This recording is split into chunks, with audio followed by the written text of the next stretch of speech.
Ya itu semua rahasia Allah gitu. Terus kayak kenalnya udah lama banget nih, udah temenan udah lama gitu. Terus pas akhirnya terus akhirnya nikah, nggak nyangka dia bakalan berubah secepat itu gitu. Berapa lama sih prosesnya? Dari sebelum merit? Enggak, proses berubahnya. Sebelum merit? Sebelum nikah, antum tuh mulai. Sebelum merit itu sebenarnya udah, maksudnya kita. Dia udah mulai. Ya gitulah. Belajar gitu. Aku udah mulai takut nih orang kenapa, aneh banget, berubah banget gitu kan.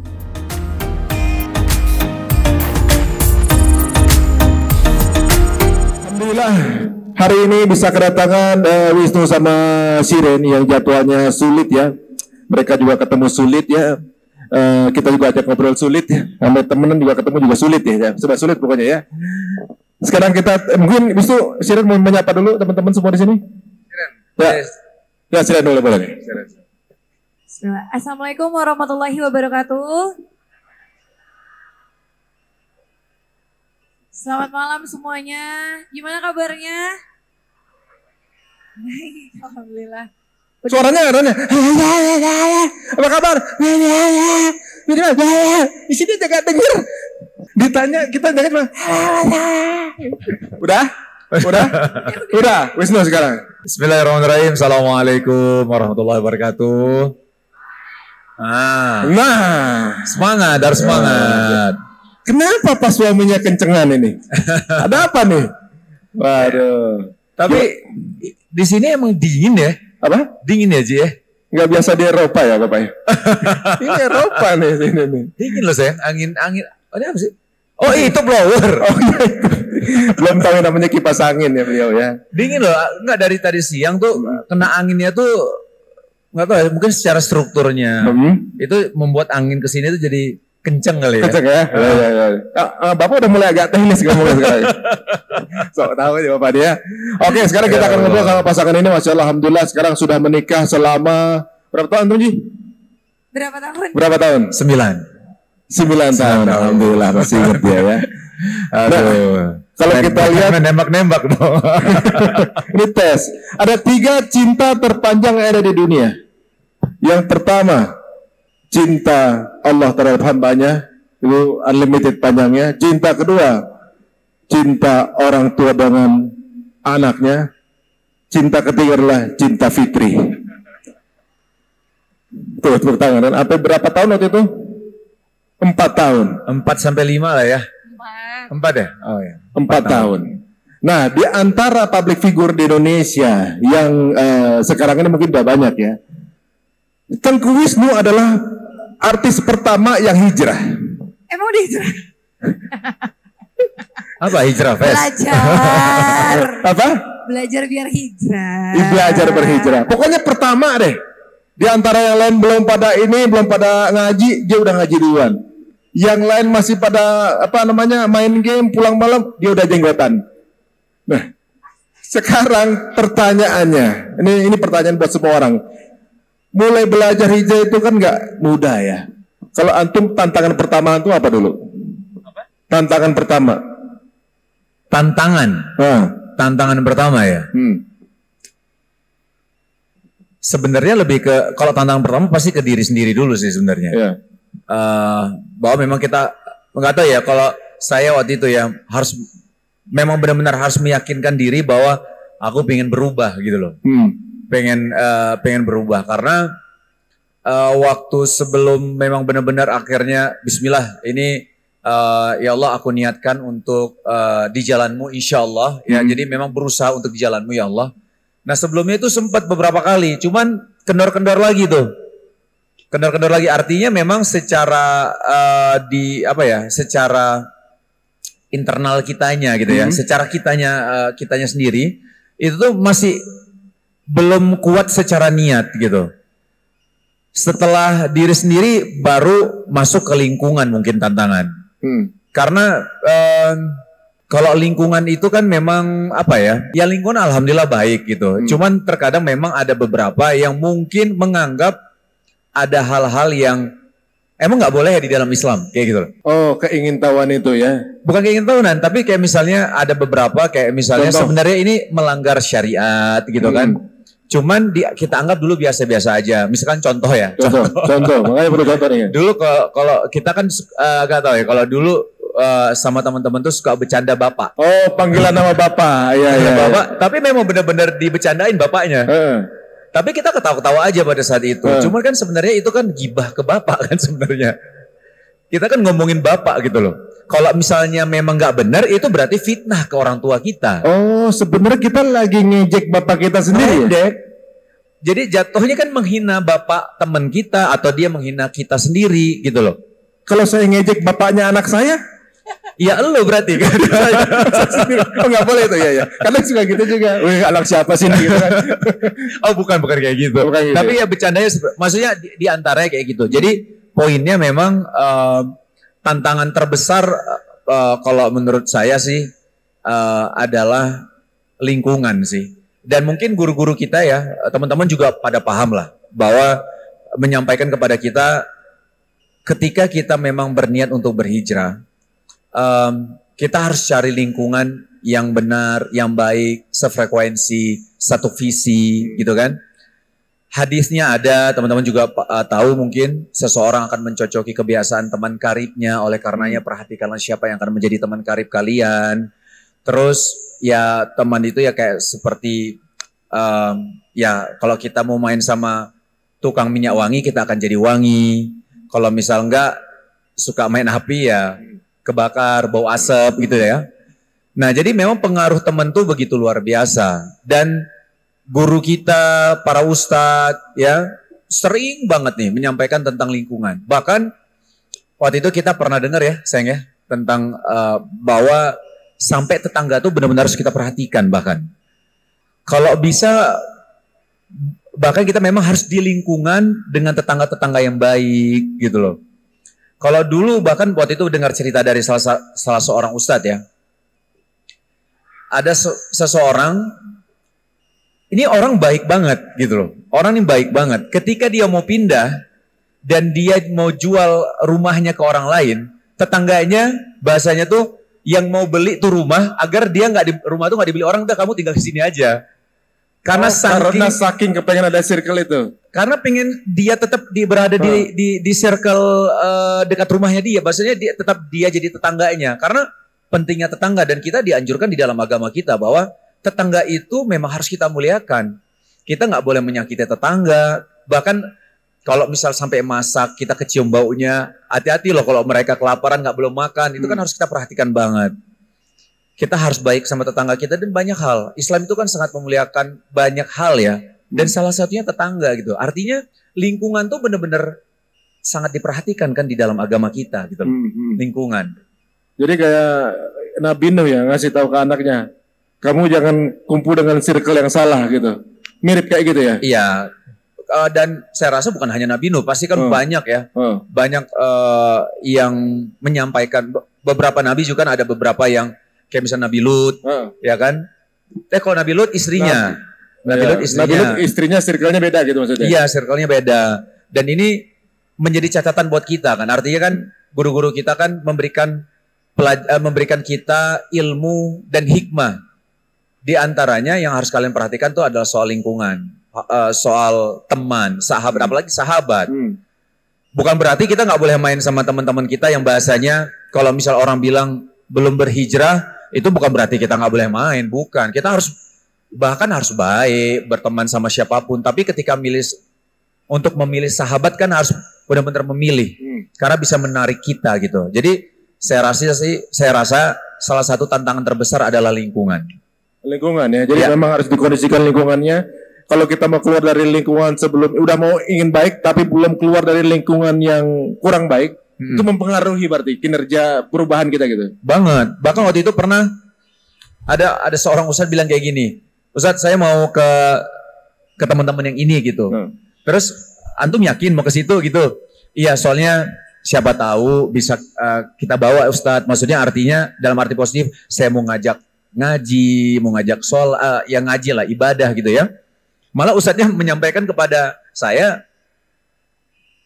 oh antum berniat untuk menarik mereka. Atau ya menarik mereka. Bisa jadi nanti malah antum yang ketarik mereka loh gitu. Maksudnya Ustadz tuh hanya kita tuh hati-hati aja. Berjaga-jaga ya. Karena kan iman kita, hati kita itu kan gampang banget dibolak-balikkan kan. Makanya ya kita tahu ada satu doa yang sering sekali dipanjatkan oleh Nabi Muhammad SAW. Ya muqallibal qulub, tsabit qalbi ala dini.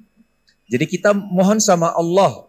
Maksudnya simpel gini, Rasulullah SAW doa yang paling sering dipanjatkan doa bagaimana Allah bisa memberikan dia keistiqomahan kan. Dia SAW itu keistiqomahan.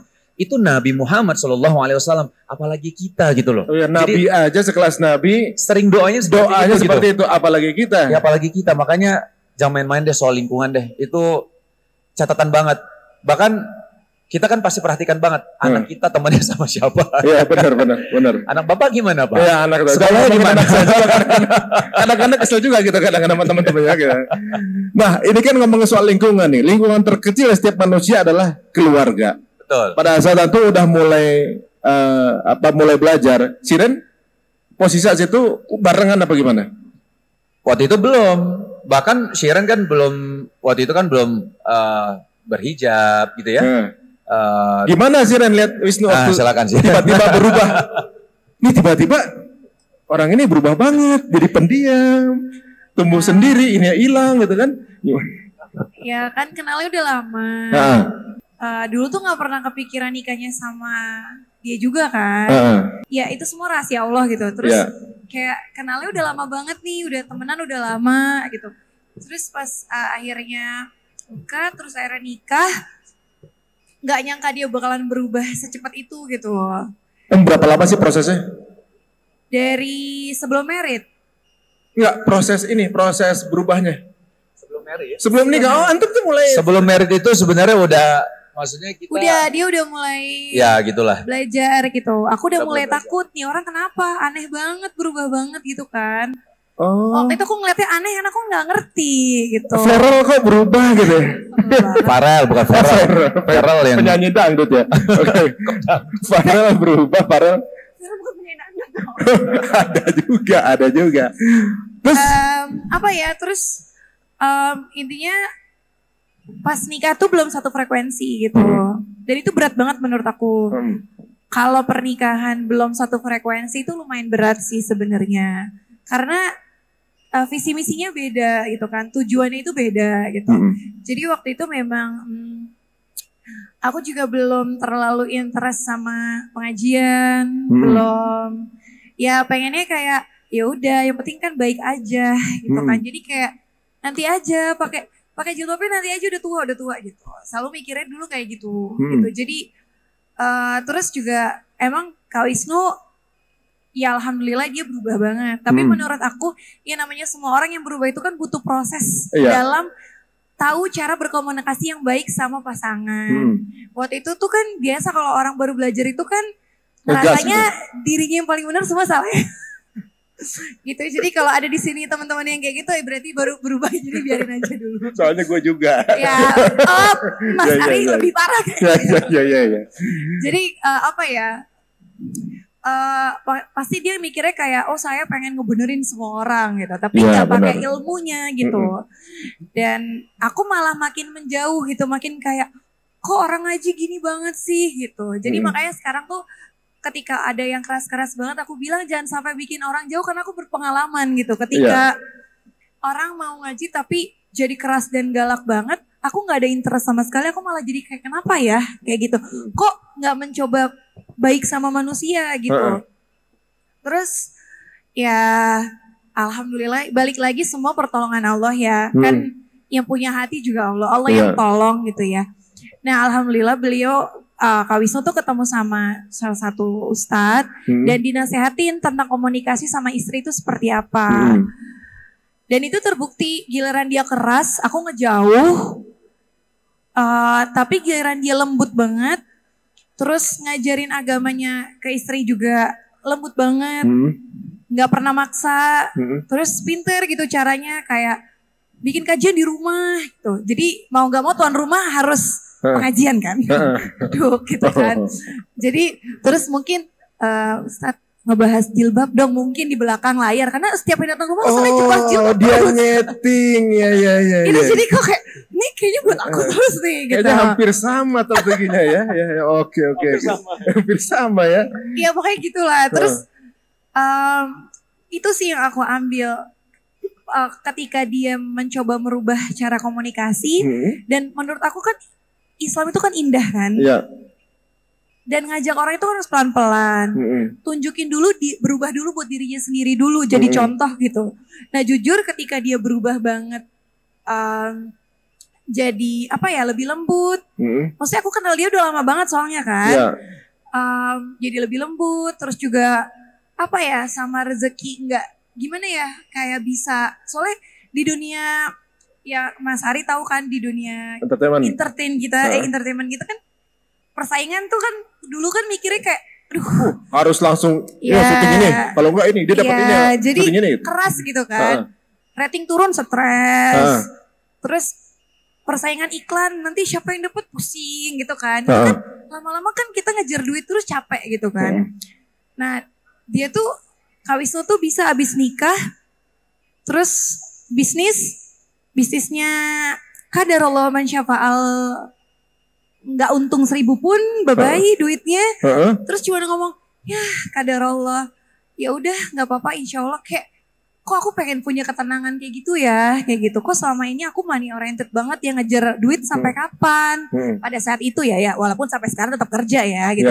Cuman maksudnya, ya udah balikin Allah aja kalau rezeki nggak kemana. Nah dulu kan aku nggak pernah belajar konsep kayak gitu, nggak pernah belajar kalau nggak pernah berpikir kalau ya udah setiap manusia itu ada rezekinya masing-masing. Kenapa kita harus stres banget kalau emang hari itu aku nggak dapat pekerjaan yang aku mau gitu.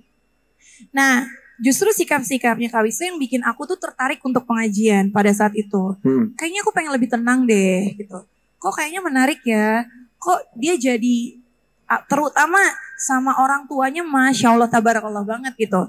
Walaupun kita tidak boleh merekomendasikan manusia, cuman maksudnya yang aku lihat kok hablum minanasnya dia tuh Masya Allah sejak ngaji gitu.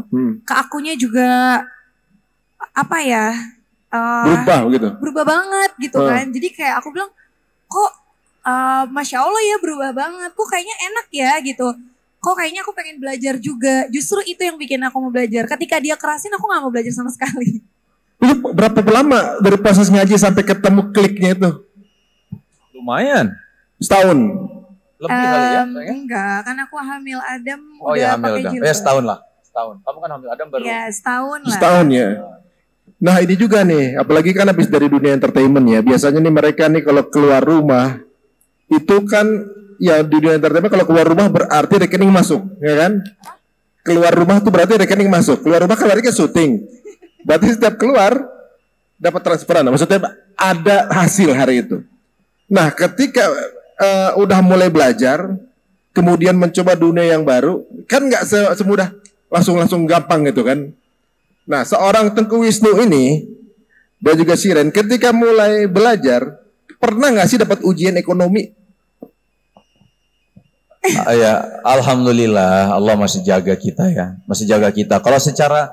Kalau ekonomi sih, jadi ya kita kan tahu kalau misalnya uang kita ada haknya untuk istri kita, keluarga kita. Artinya kita kan sebagai seorang suami itu memberikan nafkah untuk istri dan anak-anak, keluarga gitu ya.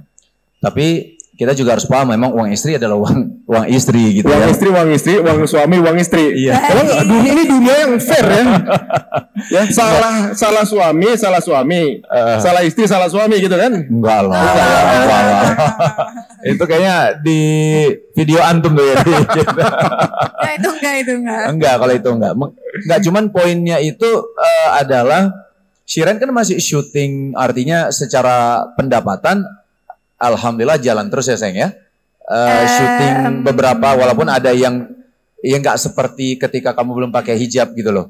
Ya kan? Enggak, maksudnya Mas Ari itu waktu kita awal married.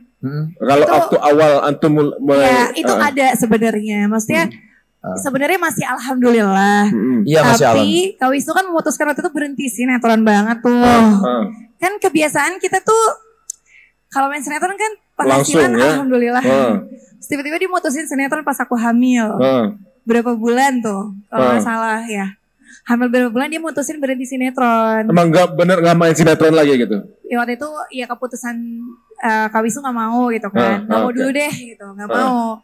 Ya alhamdulillahnya kan kita ada tabungan.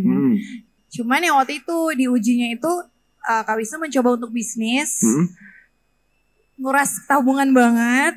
Terus nggak balik sama sekali. Nah di situ sih lumayan banget aku ngeliat dia cara ngehemat banget. Sampai apa ya? Dan itu aku juga kerjanya juga nggak banyak karena aku lagi hamil kan. Aku lagi hamil besar gitu. Terus itu kan kayak pengalaman pertama mungkin selama ini Allah manjakan dengan yang ekonominya besar terus gitu kan. Jadi kan agak nggak terbiasa, agak kayak, wih harus hemat banget nih gitu kan. Beda soalnya kayak dulu ya. Iya, karena kan semua kan tergantung kebiasaan sebenarnya. Mungkin bagi orang lain itu masih Masya Allah, barakallah banget gitu masih. Tapi kita mungkin yang terbiasa lebih besar dari itu, jadi kan harus nabung kan. Karena aku mikirnya mungkin, ya aku mau melahirkan nih, kan pasti banyak biaya dan yang lainnya gitu. Nah Kak Wisnu berhenti syutingnya. Terus bisnisnya gagal juga waktu pertama kali itu tahun pertama merit. Itu inget banget sampai Kak Wisnu tuh sampai hemat banget, kemana-mana bawa bekal, bener-bener gak mau makan di luar. Terus udah, aku udah mobil di rumah aja, aku kemana-mana naik ojek aja. Sampai naik ojek itu? Enggak naik motor sendiri sayang. Motor sendiri, maaf. Motor sendiri berdua sama si yang. Enggak, kalau bawa makanan sendiri karena makanan di rumah kan enak-enak, ya kan? Itu pertama. Terus kedua, memang berhemat. Memang hemat tadi itu. Jadi posisinya memang sebenarnya bukan artinya gini. Shiren kondisinya alhamdulillah masih tabungannya juga masih banyak dan lain-lain. Cuma kondisinya gua waktu itu misalnya memang pernah usahanya gagal gitu loh. Semua orang pernah usahain gagal. Usahanya gagal. Kan? Akhirnya memang bingung tuh kondisi. Aduh, udah kalau kita kan dulu kalau main sinetron gagal tuh ya udahlah, ini bentar lagi dapat judul baru, nabung lagi, buka usaha lagi. Cuman di sini ketika gagal ini udah nggak ada lagi ngalir ke sini nih gitu kan. Revenue streamnya bukan berbeda. Nah ini revenue stream ini ketutup nih gitu kan. Nah akhirnya sampai di titik ada satu fase di mana saya tuh kalau ke ATM selalu bahasanya hitung berapa saldonya, masih cukup nggak untuk bulanan kami gitu loh. Sebenarnya tahun berapa itu? Itu awal-awal nikah. Awal nikah tuh. Jadi benar-benar hitung, alhamdulillah cukup gitu. Itu benar-benar hitung sampai kayak gitu. Sebenarnya aman-aman aja karena Shiren sebenarnya punya duit sebenarnya. Cuman kan biasa kan laki-laki ya kan, gengsian kita. Walaupun akhirnya buka usaha pinjam juga.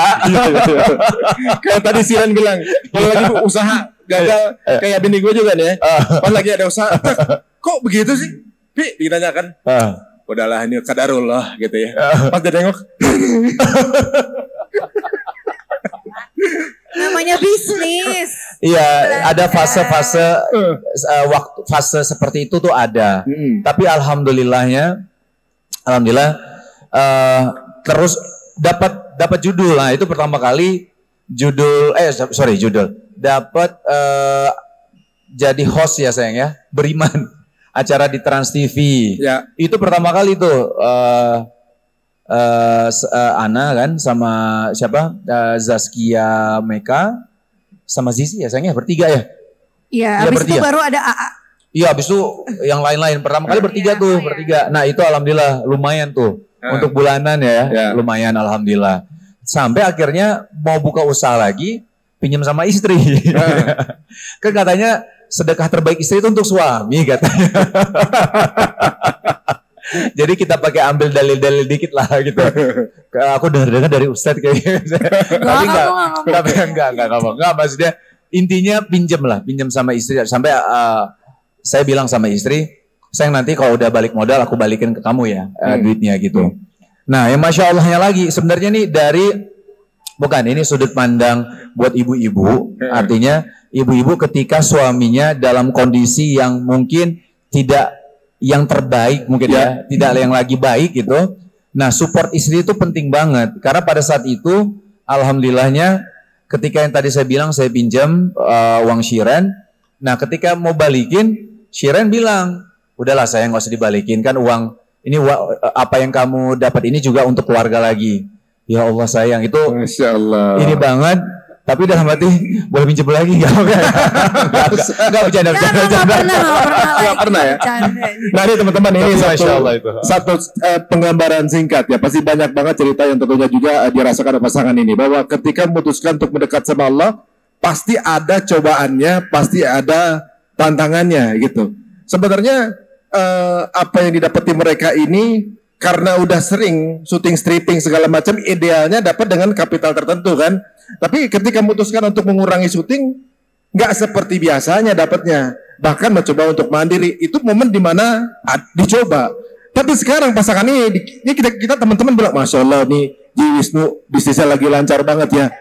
Sekarang lagi ada, mereka nih bikin kolaborasi saudara nih berempat nih, ipar-iparan. Para prianya adalah pria-pria takut Mark Sungkar. Makanya bikinnya The Sungkars ya, The Sungkars. Tapi ini bisnisnya Masya Allah, mereka lagi ngejar IPO teman-teman. Ini targetnya ya, walaupun belum kecapai ya, tapi ini kan target ya. Ibaratnya gini loh, kalau saya ngelihatnya, cobaan datang gitu loh. Bisa aja mereka nyerah di satu selangkah, nyerah, udahlah kayak kemarin lagi aja deh, enakan kemarin gitu kan. Tapi dijalanin pelan-pelan, cuma dengan gara-gara sabar, pelan-pelan, akhirnya Allah kasih juga tuh caranya. Gitu, untuk akhirnya menemukan di mana sih sebenarnya bisnis itu gitu ya, rezeki itu. Jadi dulu waktu zaman syuting pasti pernah kepikiran kan, kalau nggak syuting kita dapat duit dari mana, pernah nggak? Pernah kan? Pernah kepikiran gitu. Wah kalau nggak syuting, ya kalau direbut orang ini gue dapat dari mana duit? Pasti ada gitu kan? Tapi sekarang buktiin nggak mesti syuting, alhamdulillah. Lihat apa yang dirasakan oleh pasangan ini.